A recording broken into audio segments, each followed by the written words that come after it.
Welcome to the Spiritual Phoenix Podcast. I'm your host, Ross Cessna, and I bring you, the Phoenix Family, a weekly podcast about alchemy, spirituality, magic, mysticism, and more.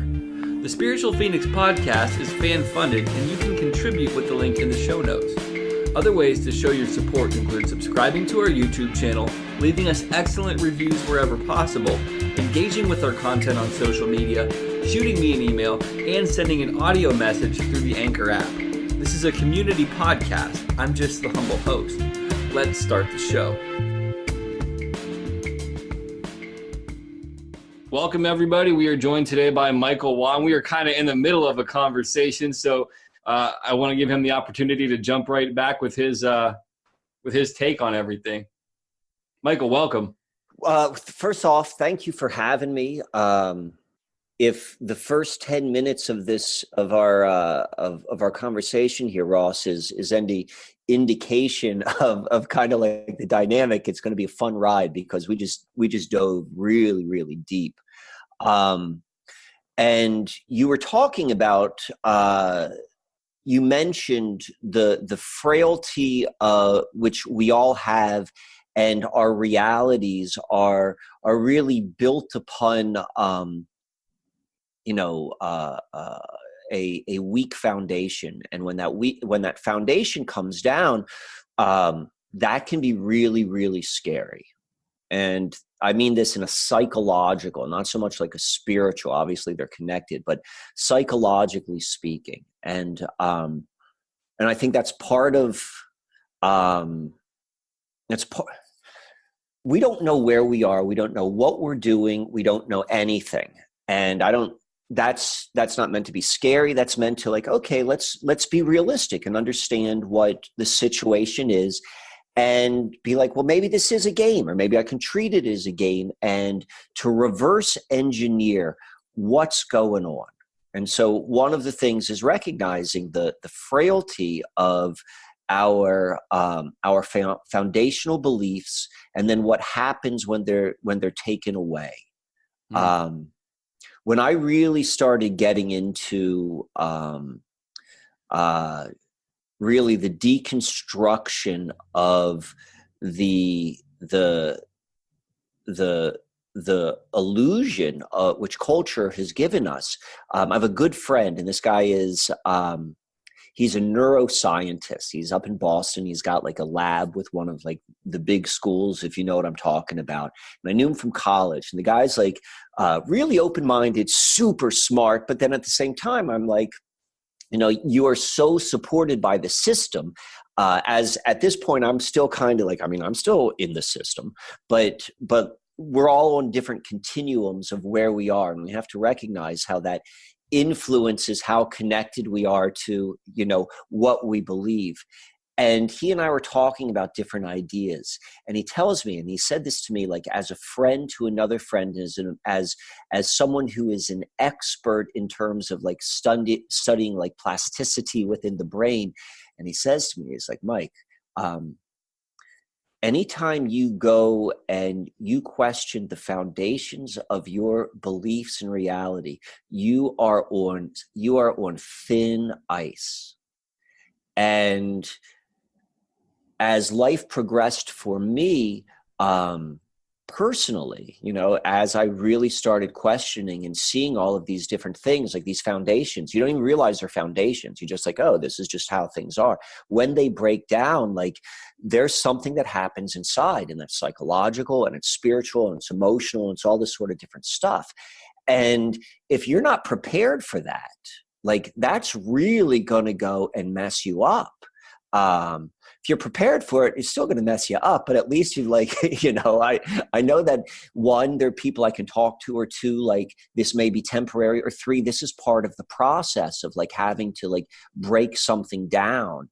However it is that you need to get through that. But as we reverse engineer, and what I mean by that is by looking at what people have experienced before us and what we have experienced, we can then navigate with more clarity, because as we were saying before we began recording, we are in this process right now, and probably it's going to continue, of an augmented, a fake reality, which is being introduced in the most literal sense on top of popular culture right now, that, you know, everything is shaking up. And so we can use this as personal and collective opportunities to kind of like free up, or, you know, you're going to see a lot of people go really deep asleep, would be my guess as well too.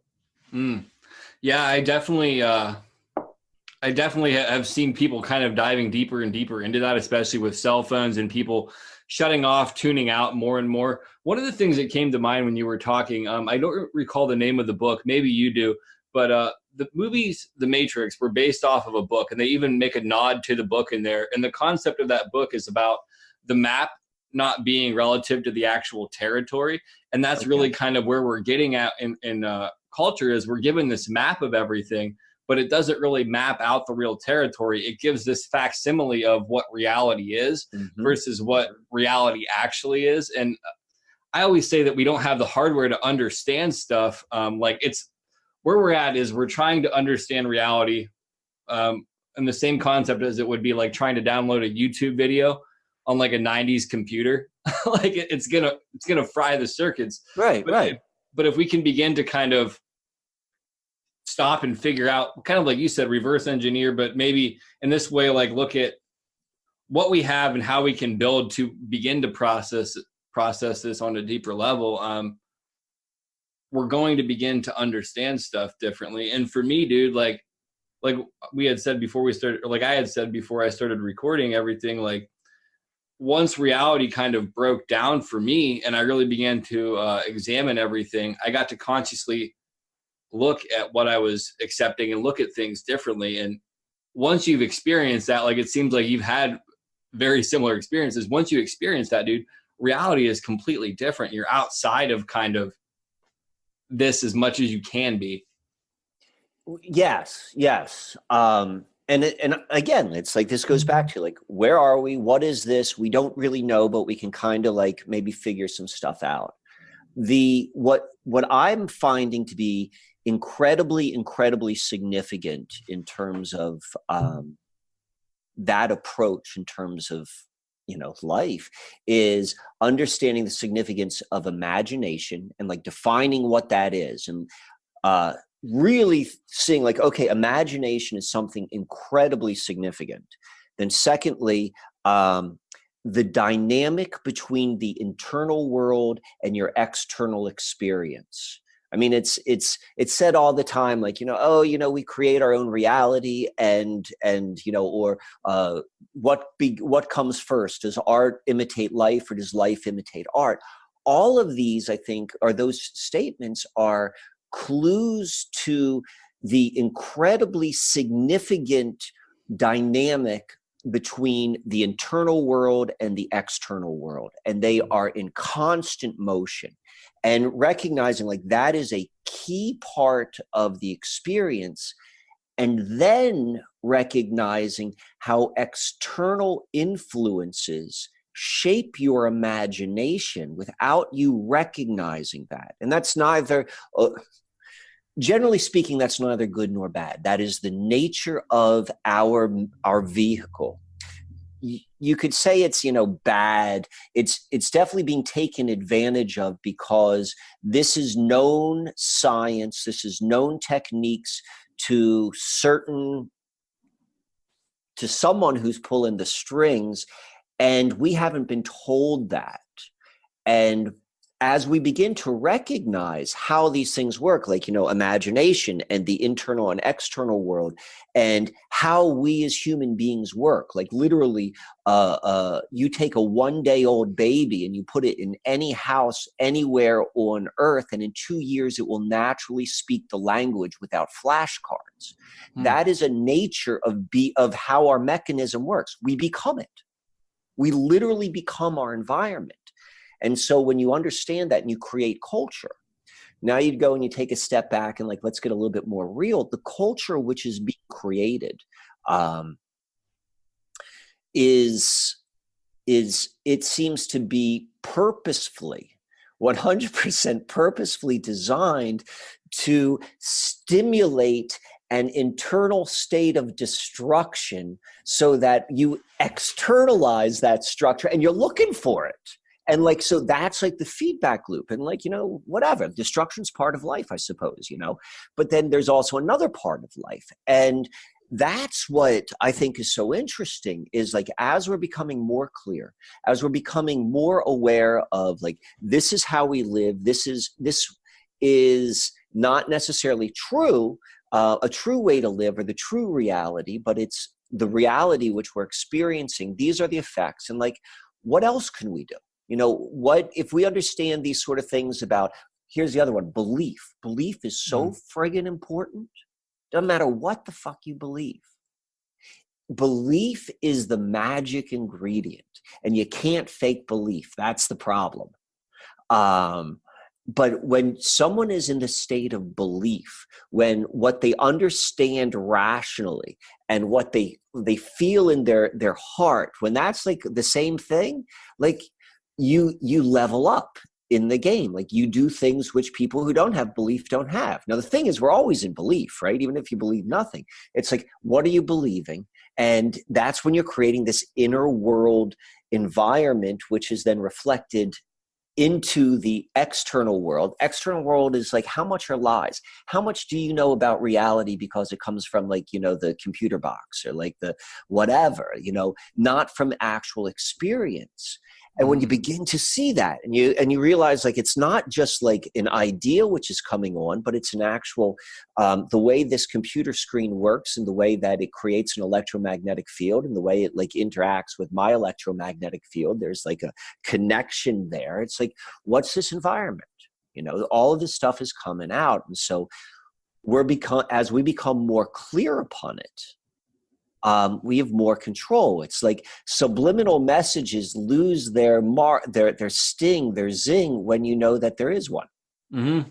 And so like when you understand that, and so that's what let's go back to what we were talking about in Ohio and like the Serpent Mound, and you had an experience and I had an experience. And it's like, well, what's the nature of this environment? Why would that happen?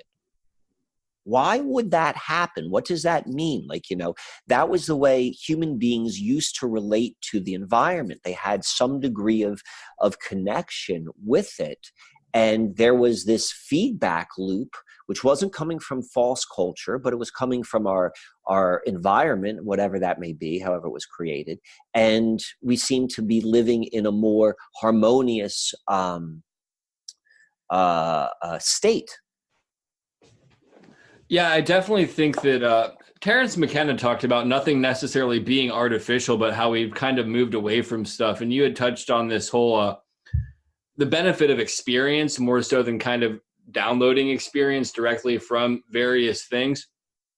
And even in talking about how both you and I experienced Serpent Mound, if somebody's listening to this never goes there, they never get the opportunity to have that direct experience and formulate their own opinion and see what is there. So briefly, just to like recap what we had said, I said that I walked barefoot, and it's interesting that you felt inclined to walk barefoot too, from what you had said.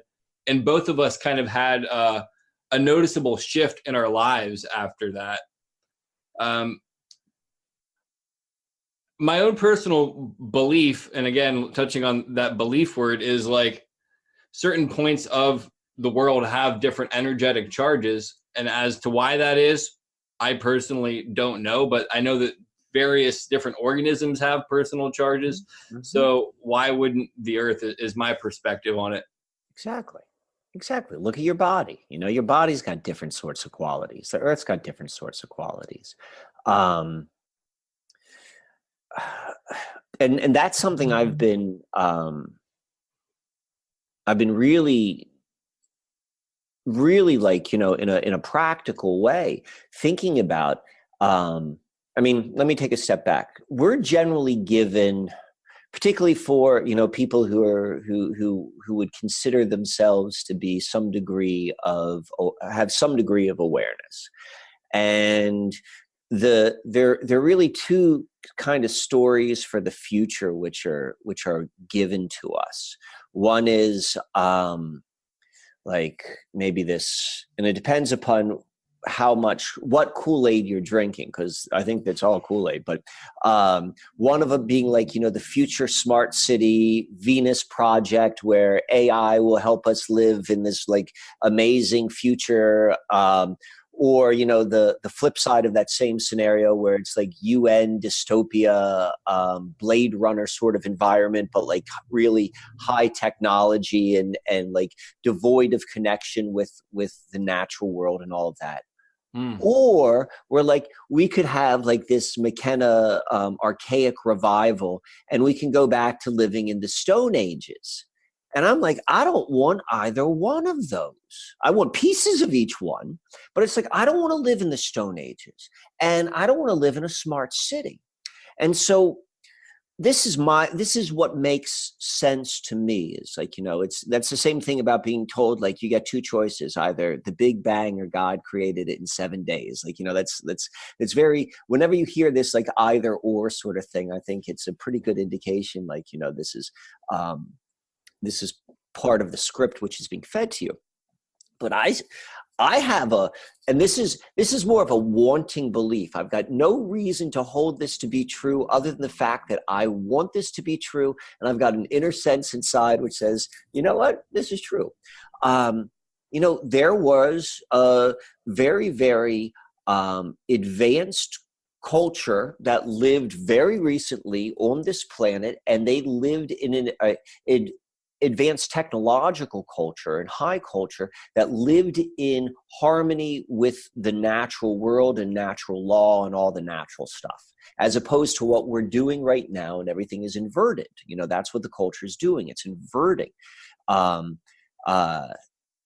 There is no creativity in the inversion. All it is the inversion. So we can go and look at our what's going on in our world, particularly as it relates to, I like to go back to technology, but I think it's so important to really understand its significance and say, like, there's a truth to technology, but it's an inverted telling of it. We know it's inverted because just the very nature of how we do technology, from like how the pieces of equipment we're using have been manufactured, from everything from like how the materials were raw materials were taken from the earth, to anything like slave labor required to build it. Like, that's inverted. That's not the way harmony would be. That's not harmonious. And I'm saying that's like an inversion of a truth, where there's a way that everything we get from technology, it was expressed in a much more harmonious way. So if you think about the internet, like the ability to access all information, the ability to connect to people, the ability to everything you could do on the internet, I think is an inversion of something else. And what that something else is, I don't know quite yet. But I know what it's going to look like because it's an inversion of what we have. I can identify the sickness because it's got destruction in it. And so when I said about this belief is like, I'm choosing to believe that, but in order to ground that, I know that I have to connect with the natural world in a way which I haven't connected before. And it can't be something where I am copying off of something else. I could be inspired by something else, but it can't be a copy. You talked about the facsimile, but my sense is like, and the results have been like, this is what we need to do, like individually in our own exploration, but then also sharing it, and then also being very tangible about it and understanding like what we envision, what our future or even our past could be or is or was, is so incredibly significant to what is unfolding. Because if we don't have something else, all of the other stories which are being fed to the masses are just going to be internalized and then, created and or recognized when they see it in a false, like, in a fakeness, like, oh, look, well, of course there's going to be war because you told me there's going to be war, so I accept the war, or whatever it may be, whatever we're being fed. So that's like the key in my mind about belief and imagination and the natural world, and like, and reconnecting to maybe a more fundamental layer of reality or physical reality than, as we talked about, like rivers and aqueducts and sacred land upon the earth. There is so much there. Dude, I feel like I could talk to you for hours about this stuff. You blew my mind with the one thing that you said too about kind of the inversion of technology, because I had never really considered all the various components that go into that. But yeah, that stands to reason that there could be a more harmonious way, as you would put it, to have everything presented. Something else that really resonated with me throughout this whole thread of everything, and it's more a question, I guess, than anything. Have you ever read any Carlos Castaneda? Yeah. Are you familiar with his second enemy to a man of knowledge, clarity? No. So he has these four things where he talks about the four enemies to a man of knowledge. And one is fear. That's the first one that a man on the path of knowledge faces. And the second one is clarity. Just go a little bit slower. So say the four what? The four enemies to a man of knowledge. And what was that last word? A man of knowledge. A man of knowledge. So, okay. So these are the four enemies to knowledge. So the first one is fear. Is fear. Okay. The next one is clarity. Okay. Which I think is where maybe a lot of people fall short, is the clarity element of stuff. And then comes power. Okay. And the last one is old age.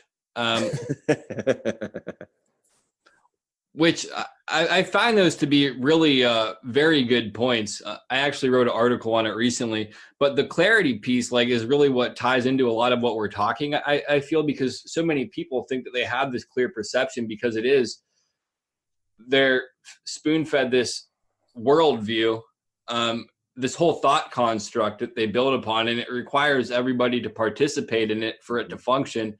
Mm-hmm. And when people begin to kind of pull at the strings and find that it's very shoddily built, like when they can start to maybe see, and I mean this in a not in a literal sense, but where they can start to see the pixelation in stuff and maybe recognize that there's some Photoshop going on with their reality.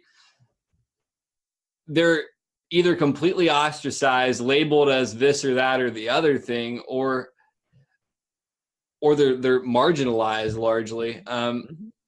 Those are all the techniques. Those are all the techniques to challenge the I'll go and I'll use the language which you just used, like the path of knowledge. If someone chooses they're going to take the path of knowledge, there's going to be all of that sort of stuff. And on the flip side, as we were talking about earlier, is like when you begin to deconstruct your understanding of the fundamentals of reality, whatever that may mean, psychologically and emotionally, it's going to be traumatic. That's the way we have been. Our culture has raised us. I like to use a term right now, or the term I use a lot is, we're all casualties of culture. And to your point, we have no idea, or at least we don't understand the degrees of wounding which we have it's so deep, and we don't even realize that it's a wound. And so, as you were saying, we think, and this is true for me, this is true for everyone. I've yet to meet anyone who it's not true for. That doesn't mean that they don't exist. They just don't exist in my life, I suppose. But we all we take for granted things, and this is like the fundamental parts of reality. Like, well, this is a part of reality. This is something I don't need to question. So it's like I can stand on stable ground here. And when you begin to look, you're like, no, that's not stable at all. It's just a belief which you're holding, which was given to you. Like how many days there are in a year, or how many days there are in a week, or like what's a fucking week, And when you begin, and I'm not saying there's anything wrong with any of this. I'm not even saying it's wrong. I'm just saying these are all of the assumptions, which are we have so many assumptions. We have to have assumptions. It's the nature of how we work. Particularly our environment, our culture requires it. Like, you have to know these things in order to pay your taxes, right? You got to know your calendar. You got to know when the weekend is, so that you, when you go and you begin to see how much of these things which we assume to be real are not real. We are breaking down these fundamental parts of our understanding of reality. And that can be that's very disturbing. It's disturbing for the individual who goes through it. It's freeing. And at times it ultimately is freeing, but that is the process. And it is designed for whatever reason, that it's not going to be easy, and you are going to be ostracized, and it's going to be scary to go there. And this is one of the reasons why you can't wake anyone up. Imagine being in a deep sleep and someone throws a bucket of ice cold water on you. Like, it's horrendous. I mean, maybe there's a need for that at times, but the majority of times you don't need that. And so I think we're all awakening to whatever it is that we're in. Yeah, I really feel too, once you kind of get the call to wake up, there really is no avoiding it. Because for me, I had this really intense experience and I tried to just forget about it. And then about a year later, the experience came back again, maybe tenfold in its severity. And it completely destroyed my whole foundation as a person, as an individual. And I had to build back up from there. And then diving into a lot of the stuff that I do now, I really had to apply logic and rationale and approach everything from a level of skepticism until I was given some kind of tangible evidence that I could support my belief structure on. And the more that I kind of pulled at those threads from this point of, let's see what's there to this, the more evidence I've accumulated. And again, it's still belief, but I find it so funny. What is that? There's a term where people use to disqualify anything, and I'm trying to think of what it is. And it's specifically to metaphysics or something. My mind's blank right now.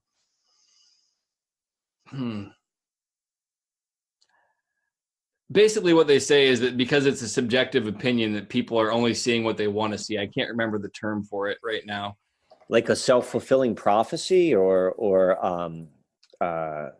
but I understand what you're getting at. Yeah, it's the same thread. Yeah. But like, people will say that, but they fail to recognize that their own seeing the world through their own lens and applying that to these situations is the exact same thing. So it's like a mirroring effect. It's the nature of the reality of our experience.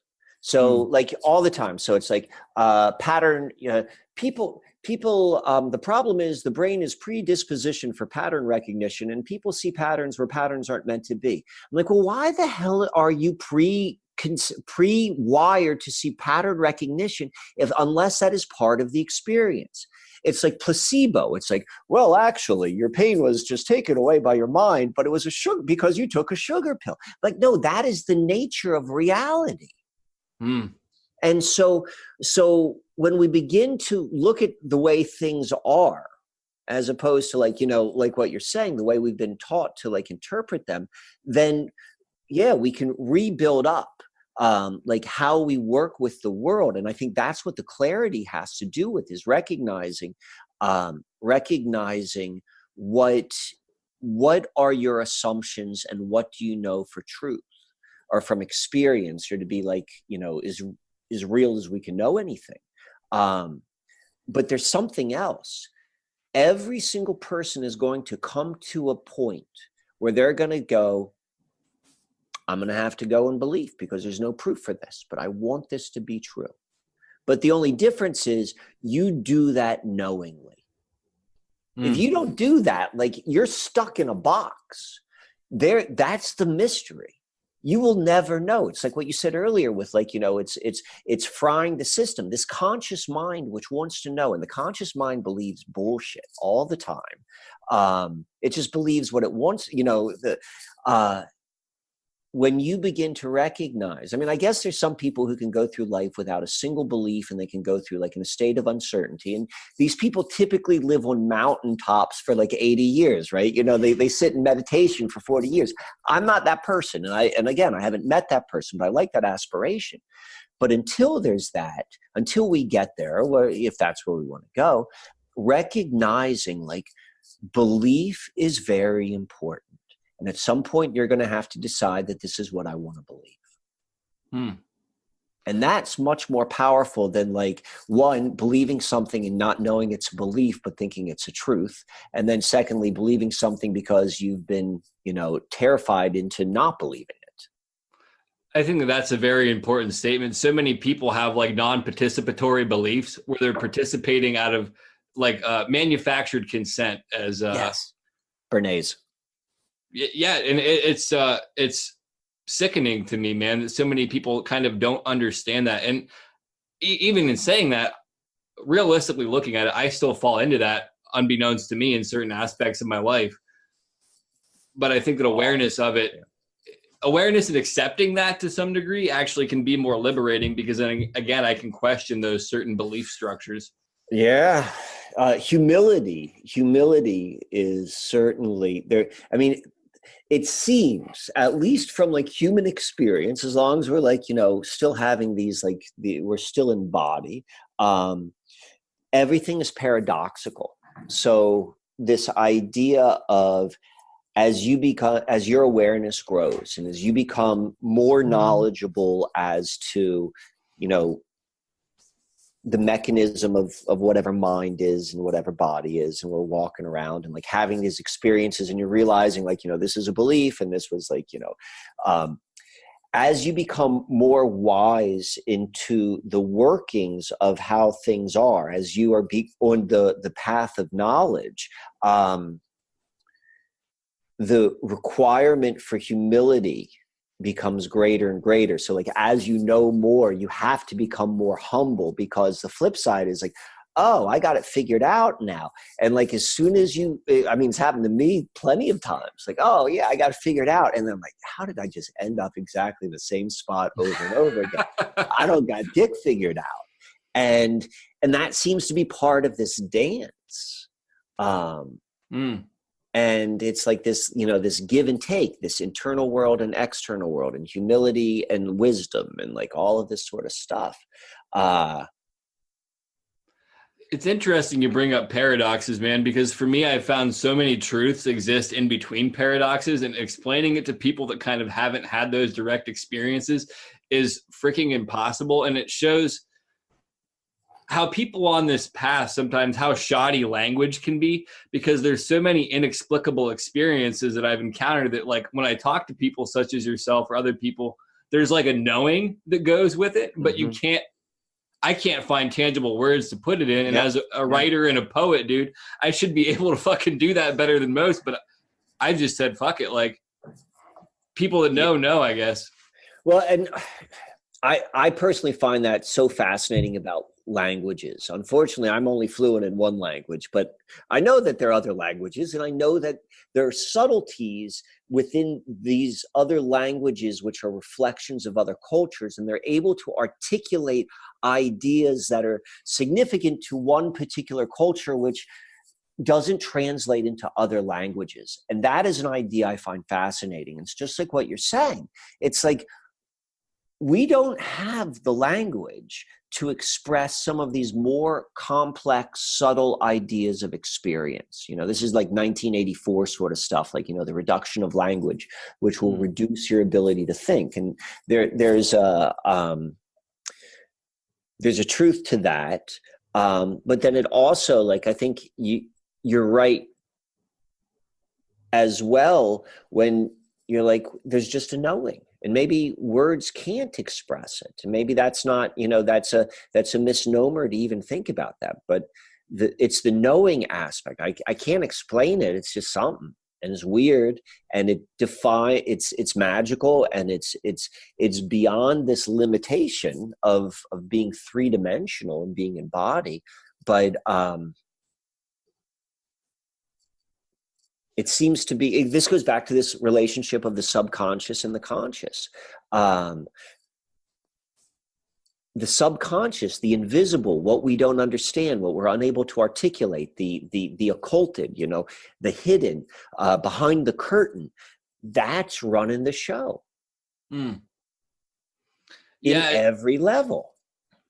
It's interesting, man, because on my own personal journey, like I work with tarot cards and I really started using tarot as a way of personal healing and stuff. And it's very symbol oriented, as I'm sure you know and listeners know as well. But from what I understand, the concept of the subconscious is that it runs on symbols. So throughout my whole kind of process of things, like I don't watch television. I rarely I'm very cautious about the entertainment that I participate in.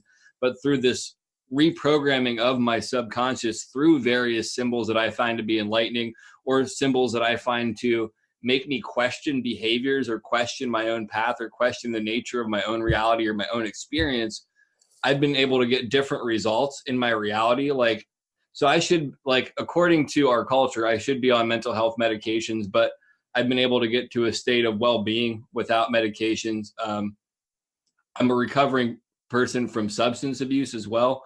Don't require anything for any of that. Like, I've completely restructured my life as a result of changing the way that my subconscious relates to my reality, dude.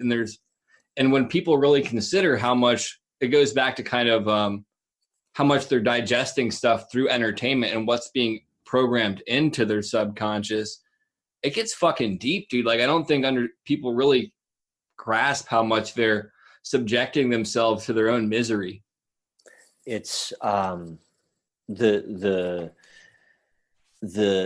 depth of our environment's influence on both our inner world, which then becomes our external world. It's always bouncing off of each other. So it's profound. I mean, and I love to point out these I think this is one of my favorite examples, and this is a little bit different, but it shows, like, so do you know who, I think it's his name was Delgado. He was they called it psychic surgery, probably like the 50s and 60s and 70s. Jose Delgado. The name sounds familiar, but so this guy was, I mean, he was legit. He was legit in the fact that, like, he wrote books and you can verify his existence and that sort of stuff. And what they were doing, I think he was in the 60s, and a lot of his work came out of, like, research in the 50s, but they would drill holes into people's brains, into very certain set parts, and they would burn out, like, a section of the brain, which would have to deal with certain types of emotion, and they would be able to put, like, electronic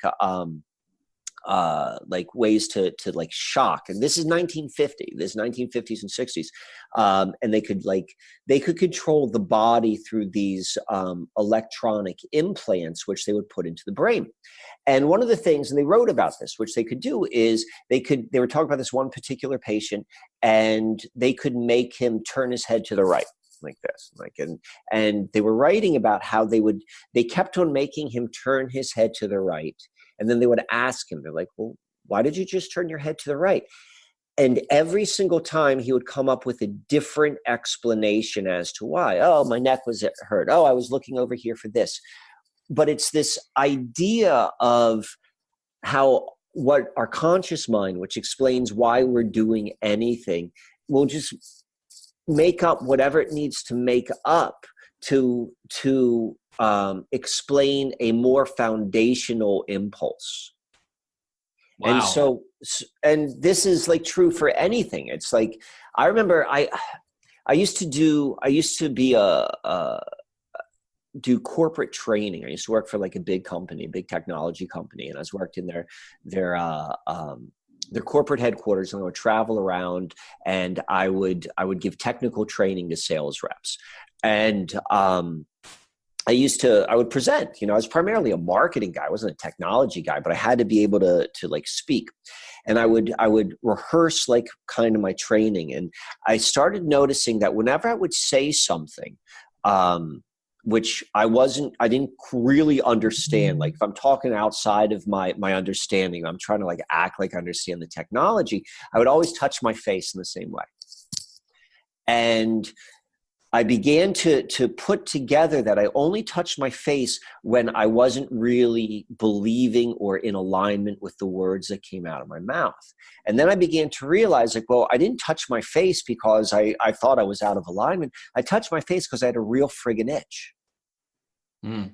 And I was like, what part of my brain is making me itch? And when you begin to see like firsthand within yourself, like, if I initially would have thought I'm just touching my face because I'm itching, but then when you delve a little bit deeper and you see there's something else going on, which is sending out a signal. This is no different than like what they would call a tell in poker, or no different than the guy who's turning his head and saying, "Oh, I'm looking for something." Like, we don't know why we do anything, and so then, when you put that into context with what you're saying before, with the entertainment which we digest, with all of these messages, and these messages are crafted by people who understand how to get into that deeper part of the mind.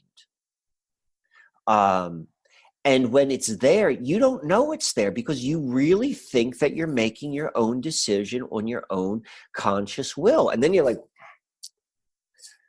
to me at least, I'm like, why would we be designed that way? Everything in our physical body has been designed with such economic perfection. What I mean by that is, like, we get the most bang for our buck. And so that had to have been designed, whoever designed us, for a very, very specific reason. So that's, I think, I don't have an answer to it, but I'm like, why do we work that way? And until we know the answer, we have to protect what we do digest. Or still always be an influencer. At least I know I am.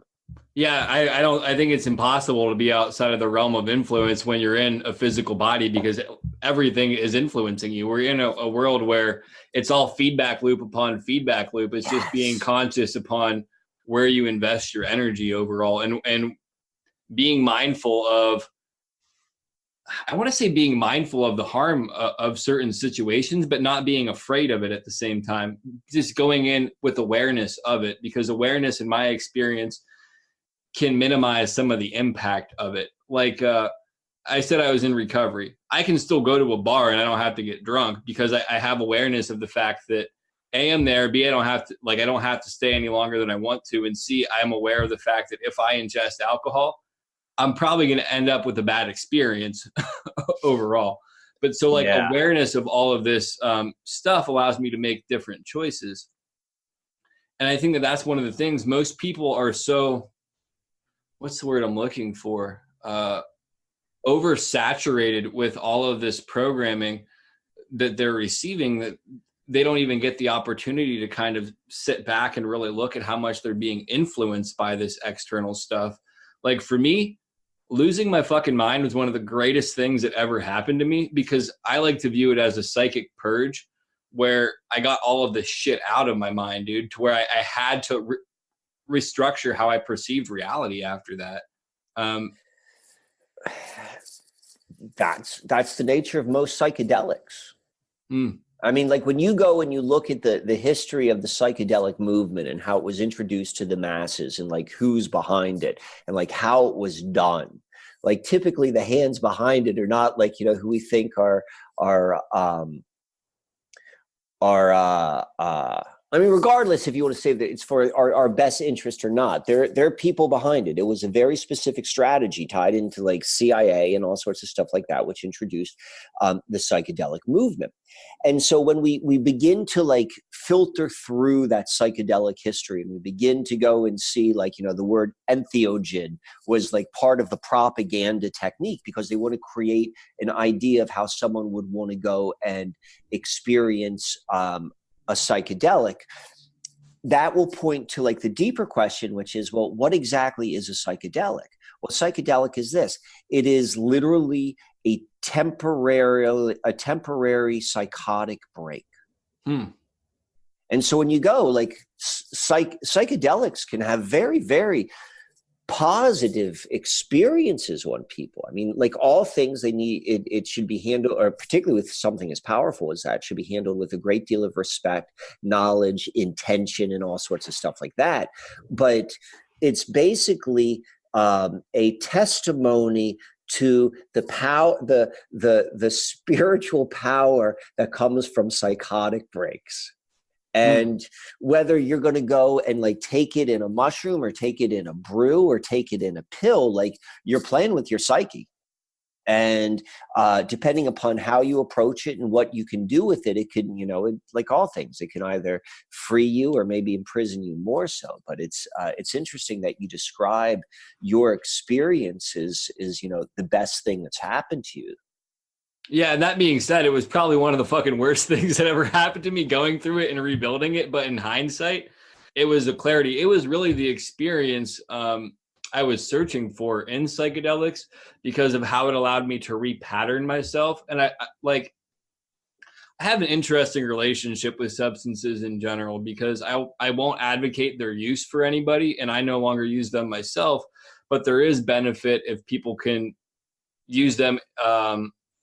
I don't want to say appropriately, because that's not the right word, but I think, like you said, with intention and with reverence and respect, and create these experiences. But there's this pigeonholing and utilizing them as well that I feel like, and maybe this is just my own ego and my own shit I have to sort out, but for me, it goes back to that clarity aspect, where people kind of believe that as clarity, and then they're diminishing their power as an individual to experience reality without the use of these substances, and to kind of have that experience. Like, I've had way more psychedelic experiences in good mental health and without the use of substances than I ever had on substances. And the terminology for psychedelic that I would use in that sense is kind of like a unity or love feeling with all beings in creation. But I think it's important too that you touched on how the psychedelic movement was kind of orchestrated, because for me, it gives people this false sense of liberation that I fell victim to for a very long period of time. And I should qualify that by saying, I'm not saying that people that search for themselves through that aren't liberated, but there's a great trap in there, I guess, for people to stay stuck. And I feel that, just to use Castaneda's term of the path of knowledge or whatever, there's lots of those little traps that I think the greatest one is people thinking that they're not in a trap or they're not stuck. And it was a very good ploy to put out there, I feel like, to let people feel that they're liberated and free. And that goes into, I almost want to say, like, one of the oldest manipulation tools, really. When I like to reflect upon the stuff that you're talking about, I agree with a lot of, and I see it from a very similar way to as you were describing it. And when we see this continuation behind, like, some of these agencies, which are behind everything, right? That's what all of the conspiracy research points to. Like, the CIA is behind this, or the so and so is behind that. But I like the CIA, and what I'm about to say is I'm not saying this is true. I'm not saying this is false. I'm just saying I don't know. So the beginning, we know that all of these state-sponsored espionage, their roots are within the occult and the esoteric. And the best example is John Dee, the guy behind Enochian Magic, and he was also Queen Elizabeth's spy master. And then you go and you look at, like, the correlation between, like, Skull and Bones, which, certainly looks like it's a pretty esoteric organization based upon their rituals and their symbols. Maybe they're like a bunch of college kids, but still, like, they're playing with some really deep sort of stuff. And that connection with the CIA and the establishment of the CIA and all that, it's like, I'm thinking, like, the CIA is not what we think it is, and they're very, very connected into this magical world. And there's so much research out there that shows like really all of the governments are, whether that was like, you know, the Nazis and the Vril Society, and like, you know, all of the a lot of the Eastern sort of secret societies and governments, and like Masonry, and you know, there is a very, very strong correlation between our governments and the hidden world and the magical world. And then I ultimately go to like, you know, what if that's part of the joke too, that we think they're our enemy, but they're just creating this environment because we don't know what this environment is. They exist not at the greatest level of reality, not the foundational level of reality, but one level deeper than what most people are aware of. Like it's a stack, everything's a stack, and where you are on the stack, you can influence what's ahead of you. And like, what if these organizations are like, you know, they're doing that for us? You know, this is when we start to come into like this, there's going to come to a place where we're going to have a belief. I can't say for certain whether or not I think that these are bad guys out to hurt me or they're good guys out to help me grow. All I know is like they're doing something and it's affecting me in a deeper way. And then I need to kind of, when am I fooling myself and when am I creating a belief that supports me? And I don't know that. But these are sort of this is what I think is important as we begin to like very consciously try to understand the nature of reality, particularly as it's changing right now through technology. Dude, I'm so grateful that you kind of brought up that point of not knowing what these people are doing. Is it good or is it bad or whatever? Because that's one of the thoughts that I've definitely had on my own journey. And in some ways, I almost feel that had there not been my awareness of some of these things going on, I might not have hit certain points where I began to evolve myself and kind of really begin to question things in my own life, to where this is just more of a question than it is a necessary belief I have. And I don't have an answer for it either, but it's like looking at some of these organizations and looking at it from a standpoint, maybe they're there to help some people evolve past a certain level. And there's, again, this kind of consciousness trap where some people get so stuck in the fear that they can't see a whole different perspective of it. I don't know, but I've definitely toyed around with different ideas because ultimately the only thing I know is that I can't know most shit. Yeah. And I'm going to have to, if I'm going to get off the sideline, I'm going to have a belief. I just have to be willing to let go of it once some better information comes around. I think that's a very key point too. You have to believe something to kind of get in the game, but you also have to be very fluid in changing that belief in order to move forward with any kind of purpose, I guess. There's two things that really spark my train of thought after that. Is one would be this whole concept in our culture, and it's specifically pointed at politicians, how people will call somebody a flip-flopper on stuff, which you would think that changing your opinion based upon new information would be kind of an asset, but culturally it's looked down upon. And then also there's this great saying by Muhammad Ali, and it's not relative to the previous statement, but it's kind of, I guess it is actually, a man who thinks the same thing at 50 as he did at 30 wasted 20 years of his life, where you could be evolving your belief structure as you go forward. I don't know. Well, I personally place, or my understanding of politics, particularly like popular politics, like, you know, I don't buy any of it. Like, I think it's all, it's all a charade, whether or not the actual player involved recognizes that it's a charade or not. I think some believe their stories, and some people like know that it's a charade. And so when you talk about like politics and like flip-flopping, because you're absolutely right, you're like, it's said with such distaste, like, you know, how dare you change your opinion? But it also, I think, to me, is a clue to like, that's the nature of politics. They're like, a politician who never changes his tune is like a very dependable brand. Right? Because that's what they are. They represent brands, and particularly in identity politics, if someone like kind of really changes, and I guess that's the dance of what the politician does, is like, how they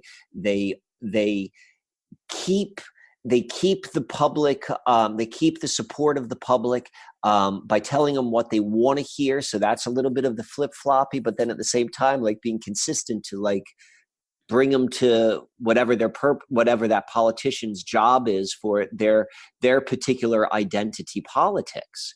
But it's fascinating to watch, and particularly when you hear like political scientists like talk about like how all of that works and like how ridiculous it is. Like you're like, they're flip-flopping, but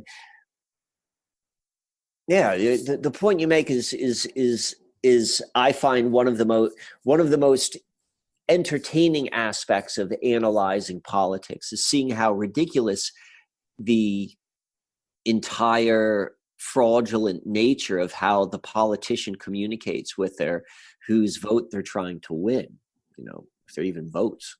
Yeah, it's a very entertaining play to put in front of people. The last two classes I ever took in like a college setting was political science and philosophy.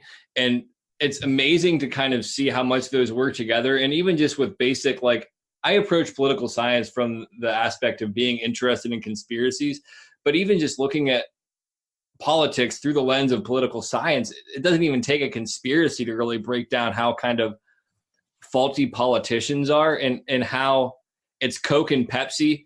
And ultimately they're all trying to fuck you for their own best interest. Like I shouldn't say all of them. Many of them are looking out for themselves. And even if you look at the way that their benefits are structured and how the laws that they passed for people, it indicates that we're not in their best. We're not. No, I'm trying to communicate. Yeah, without a doubt.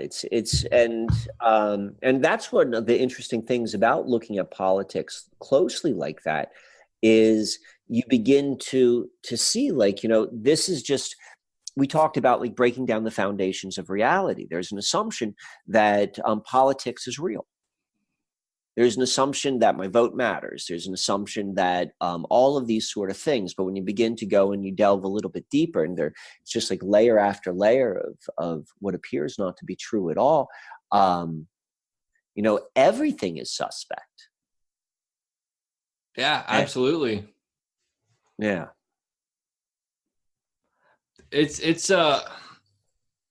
It's heavy when you begin to look at that, because then you have to turn that mirror to yourself and everything going on in your life. And it goes back to kind of the whole concept of having your foundation begin to melt. And if you don't have some kind of, I guess I want to say personal identity and real self-awareness, it's going to kind of make your life fall apart. And it's easy to see almost why some people fall into this, conspiranoia like framework of not being able to move forward because they're paralyzed with fear about this structure.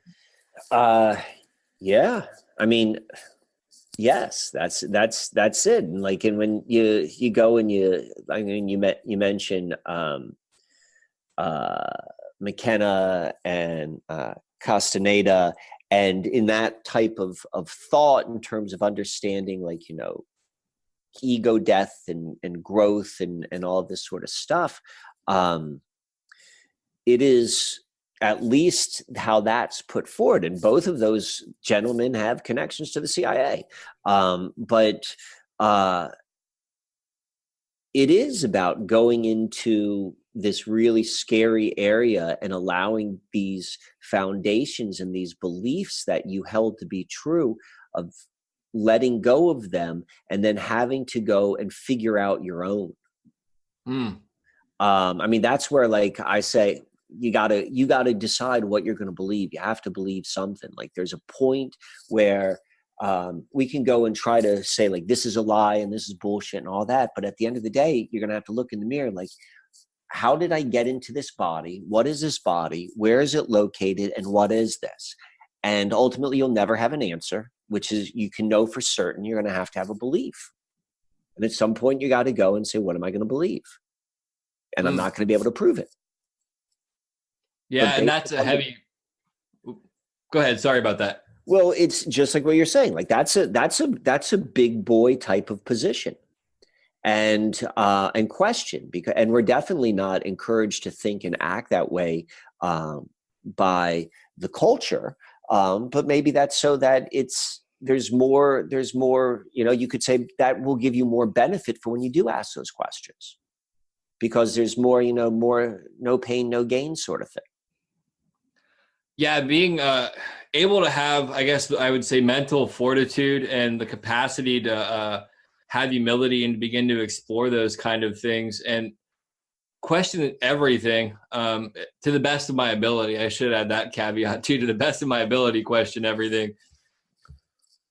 Yeah. It's a game changer in the sense that I no longer focus on a lot of trivial shit and waste a lot of energy.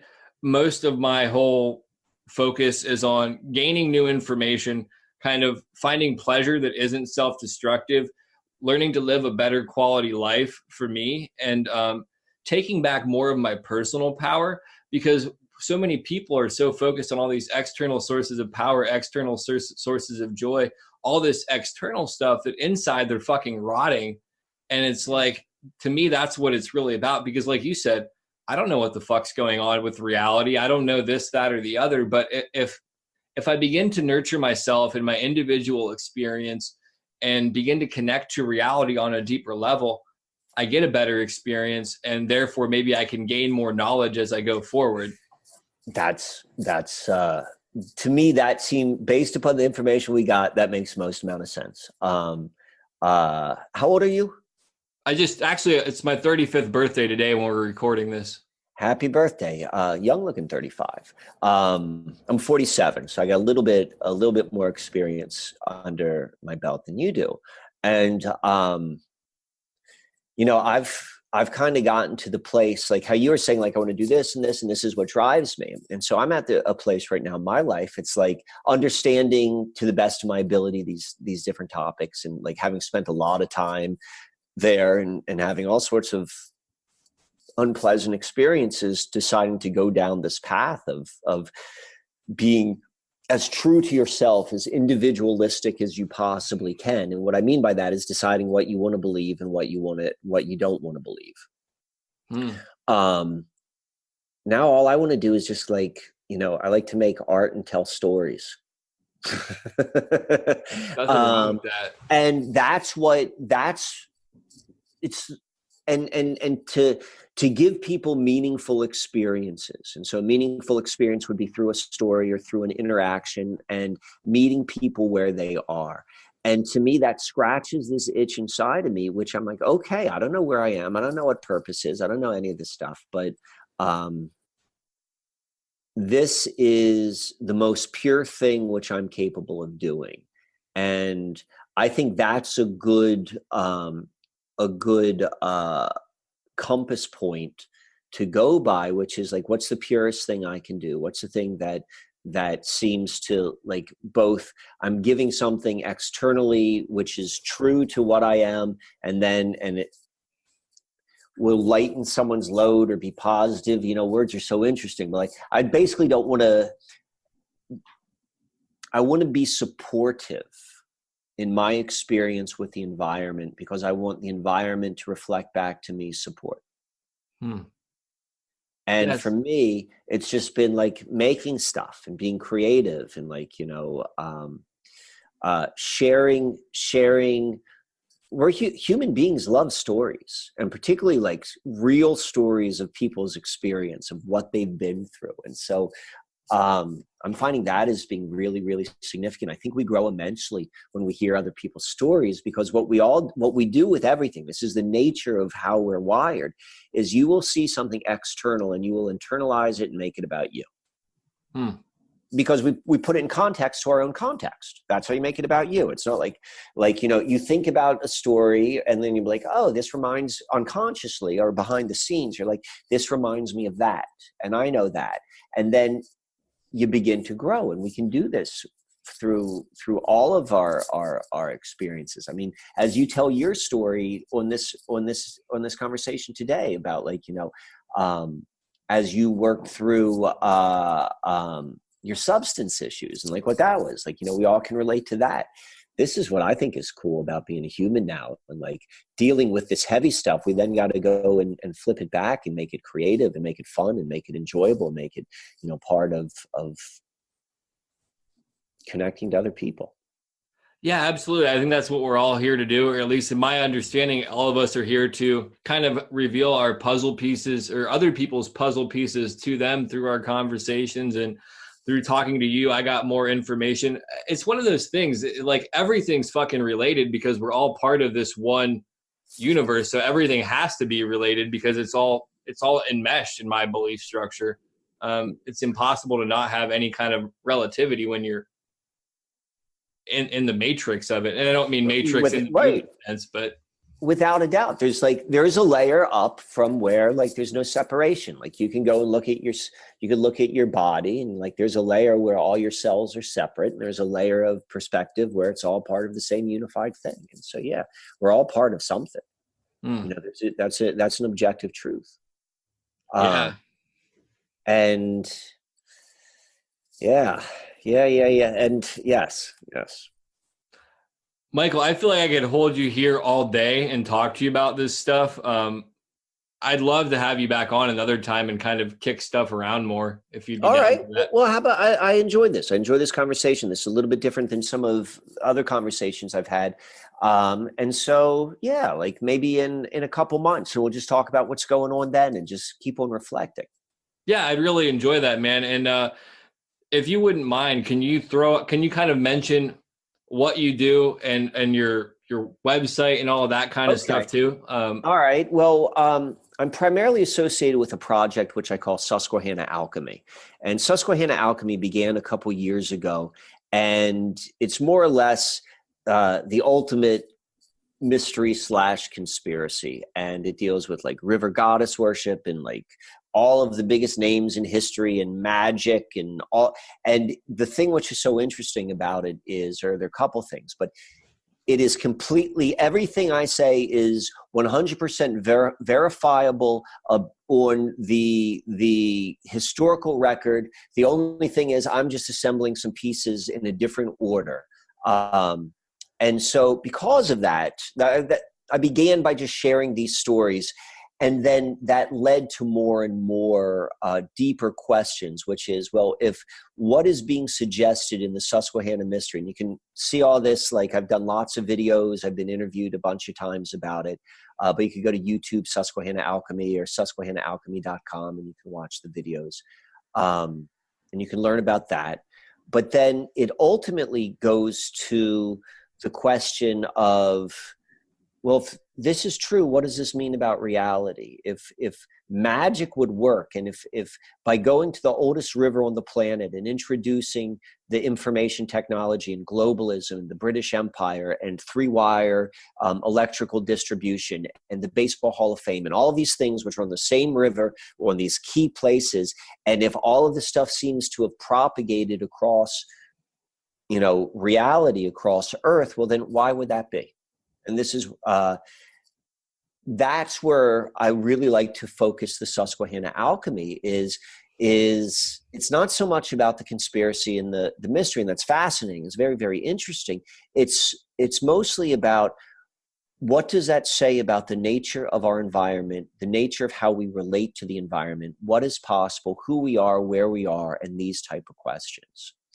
And right now, and I wrote a brief guidebook on the energy centers along this river, which, based upon my research, all signs point to the fact that this river is the top of the hierarchy of earth spirits. That's why all of this was done on this river as opposed to another one, because it's the most influential. That's why it's the oldest.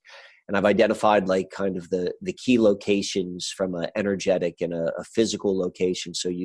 So someone could go and have a real experience. And that's why I wrote that, is to inspire this idea of how human beings once connected with their environment. Like they had real experiences where they tied in like both what's happening inside to what they're seeing outside and how they can support one another. So that's a lot of the Susquehanna alchemy. But then there is, it just expands from that, and it's recognizing where we are right now as it relates to the change in technology, and then understanding why that would affect the reality we're creating, and showing people how to begin to play with these different layers of reality, of understanding, and be like, well, if this is the way my mind works or my subconscious works, how can I use this as a way to serve me? And I do a lot of that just with art and storytelling. Like, you go to Susquehanna Alchemy Instagram, and that's where I'm putting most of my work right now.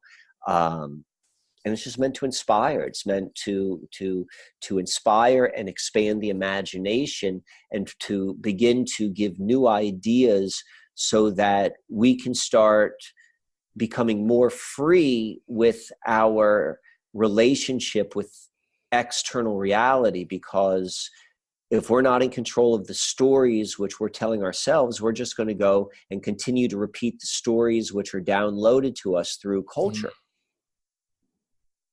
That's freaking beautiful, man. I love how you said that. The thing that came to my mind when you were saying all that is actually from the movie The Matrix, where he says, your mind is a prison, Neo. And you're kind of turning the key with doing your art, because I feel that art is one of the best ways to open up people's minds, even your own mind, man. Wow. All right, I'll tell you one last thing, and then we can wrap this up, because this thing blew my mind. This is just like, again, what are we seeing? What does this mean? I don't know. So you're familiar with The Matrix, right? And we're talking about the first one. And if you remember in the beginning, there was like that scene in The Office where the Keanu Reeves character is like ducking in between cubicles, and he's being guided by a cell phone from Morpheus. So Keanu Reeves, and that probably marked like a major change in his career when he signed on to the Matrix movies. He obviously was an A-list Hollywood actor beforehand, but he went to a new level, let's say.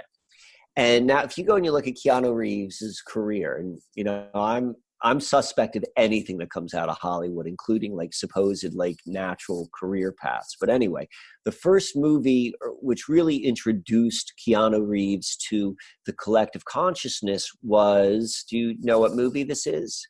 Bill and Ted's Excellent Adventure. That's the one that came to mind. Yeah. And those two movies are linked. In fact, if you pay attention to them, you're going to see that they're one and the same person. You're going to see that Neo and whoever the Keanu Reeves character is, whether that's Bill or Ted, I don't know. They're the same person, just like 25 years earlier or whatever the age difference is. So there's a scene in particular, like, and go and go and look at this for yourself. Don't take my word for it. So there's a scene in Bill and Ted's Excellent Adventure. Like, the idea behind Bill and that movie was like time travel is possible. They're led throughout time travel in this like telephone booth, which is the same thing they do in the Matrix. And whereas Morpheus was the guide for Neo, there's a character called Rufus, who was played by George Carlin, who was the guide for Bill and Ted. And there's some similarities that way, but where it gets really interesting is towards the end of the movie. Like, so what Bill and Ted did was they went throughout history, and they got all of these different people from history, and they brought them back so they could go do a presentation for their high school. But right before they go to the high school, they run into this scene where they're at the sheriff's office. And it's the exact same thing. The Keanu Reeves character is going from cubicle to cubicle, and he's being guided by his future version of himself, who's sending him fax machine information. Like, this is before cell phones, so that's why there aren't cell phones. But you begin to see that. You're like, okay, I'm beginning to see some deeper and deeper similarities. But this is where it gets really, really freaky. Is there's this one scene in Bill and Ted's where they go to the future, and you can Google this. The the scene in the police office, you're not going to see that on YouTube. You're going to have to watch the full movie to see it. But there's this one scene where they go into the future, and Bill and Ted are treated like gods. And it's never really explained why they're treated like gods. And they're standing in front of these three people. And the center of it is, do you know who Bruce Springsteen is? I'm familiar with the name. Yeah, some of his songs. Well, and he used to have a saxophone player. His name was Clarence. I can't remember his last name. He was like this great big black guy, like 6'4". He was known as the big guy. This was the guy who sat in the center, the human being known as, who was Bruce Springsteen's saxophone player. He was the actor in this movie. And so this guy's kind of like Morpheus. They kind of look Morpheus like, and they're like, "You're back. You are the one." And when you begin to realize that they're talking to Keanu Reeves as if he were Neo, and you begin to see all of this sort of stuff, you're like, what are we watching, right? Like, in what reality are these two movies connected like this? And I don't have an answer. All I know is, like, I can show you, like, these are the same things. Like, maybe the Matrix was done as a goof on that. I don't know. I don't believe so. But something seems to be connected in a very, very strong way, and it's asking to be discovered. So, maybe that the next time we talk, hopefully you'll go and watch those two movies and see them side by side and see what they're telling us about the growth from, like, how we go from Bill and Ted to Neo to wherever Neo goes, because those are the messages which they're putting in our the deeper levels of our mind. Dude, I'm so curious about that now. When you were telling all of that too, this is the last thing I'll say, and then I'll let you take us out if you want. But I heard that they're making a new Bill and Ted movie, for one, and then I heard that they're considering making a fourth Matrix movie. Both relative, like, coming up in the next year or two, if I'm not mistaken. So it's interesting about that correlation and then the timeline of these two movies coming out too. Yeah. It's I figure what I just described to you, I saw, like, maybe in October, like a couple months ago. I don't know why that jumped out, but it jumped out in my mind.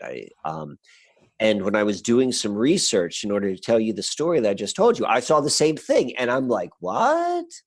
It's just, that's a layer of the Matrix, and we tap into it. So, thank you very much for this conversation.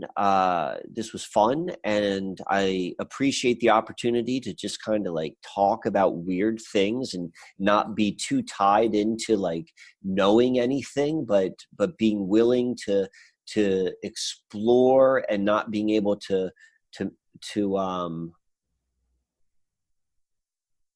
prove. And to be okay, like, I can't prove this. This is just the way I'm seeing it, to have that conversation. So I'm very grateful for that. Thank you. Michael, thank you so much for your time, man. And I like to let guests have the last word and kind of take the listeners out with their own little thing. So anything you want to say to the listeners before we part ways? I think that we're meant to enjoy this. I think this is a game. And by a game, I mean, like, there are rules and there are objectives, and at the end of the day, it's meant to be fun. And we sometimes forget that.